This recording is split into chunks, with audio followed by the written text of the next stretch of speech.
So, I just woke up to this bullshit. I wonder if this is thought-provoking, informational, or outright useless. But then there are those characters who are loved only by a small group of weird degenerates who should hate them. Sorry, Viper mains.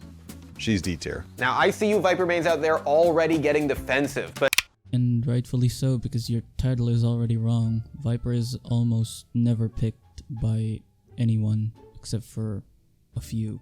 38 seconds into the video, you called us weird degenerates. So, why would we not? Ask yourself the important question. Why did you pick Viper? Why did you join the cult of low-tier trash? Answer number 1, she's not as trash as people think she is. Answer number 2, do not compare me to this pompous bastard. It annoys me. I'll show some gameplay footage when we get later into the video, but yeah. She has been pegged as one of the worst, least playable agents in the game since day one. Okay, let's stop here a second. You're sorting this by pick rates. But when you look at it, Cypher, Breach, and Viper have very similar win rates. You're effectively calling Cypher and Breach trash because they're winning the same times as Viper does. I don't see how this is... Viper often falls short when you compare her to other agents in Valorant. Phoenix's Flame Wall deals actual more damage and is thicker than Viper's. Phoenix and Viper are a different class. Phoenix is a duelist, Viper is a controller. They do very different things in a team composition. If you guys didn't know that, here are the screenshots of what each class is described to be. Viper's wall is a controller's wall. You use it to smoke off several areas of the map at once, like 2 to 3 smokes. You're supposed to be using it to help the team, not to selfishly frag with it. It lasts 15 seconds, has long range, you can activate and reactivate it with a recharge.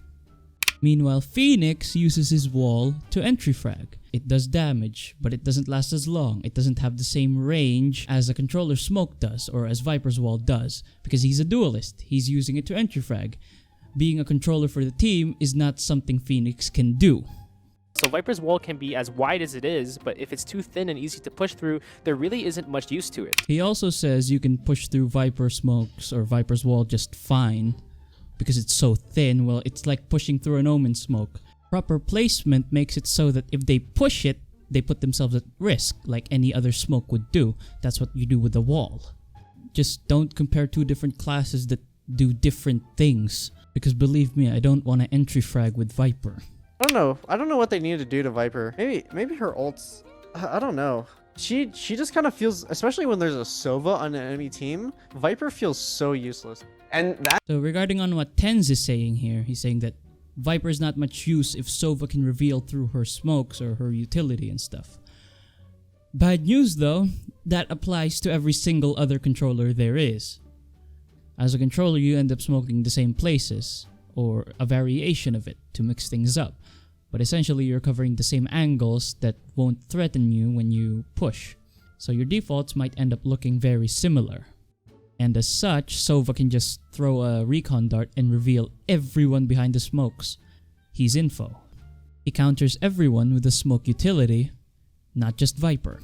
For example, Viper's toxic screen actually gives her location away to enemies, making it more of a liability than an asset. That's why they have range. That's why you deploy them from far away.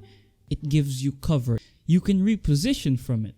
That just counters revealing your initial position of where you deployed it. Her Viper pit requires her to stay inside of it, or else it collapses, limiting its utility. Viper's ult gives benefits of staying and playing within it. Your enemies decay, your allies don't. Your enemies are nearsighted, but you can see their highlights. An advantage for you and your team for controlling the site. And on top of all of that, Viper is really complicated. So you have to spend hours mastering her and be good at Valorant to even get close to using her at her full potential. So if you don't know how to use her, why bother at all? But of course, there's practicality for picking Viper. You can see this in the EU pro scene. The way pros use Viper is her post plant and her stalling, like a sentinel. She has 16 seconds worth of mollies, a throwable smoke that can be turned into a one-way on several locations on the map, and it's like a lot. Here are some examples. And they're using it to stall enemies or stall the defuse. Now I know you can find games of this, of Summon, or Fnatic as it's known now, using Viper as a post-plant agent. They're stacking their decay from the poison orb with her mollies, effectively stopping defuses or rushes for a whole guaranteed 16 seconds. And you can stretch that by spacing out the mollies and the smokes. That's her use case. You play her for post-plant and defender side. Alright, that's really the end of it. They just used the other half of this video to sugarcoat whatever they said. Weird degenerate. But here I am, ranting like an idiot. So I don't know, I guess see you guys. I'm active in the Valorant Discord. Bye.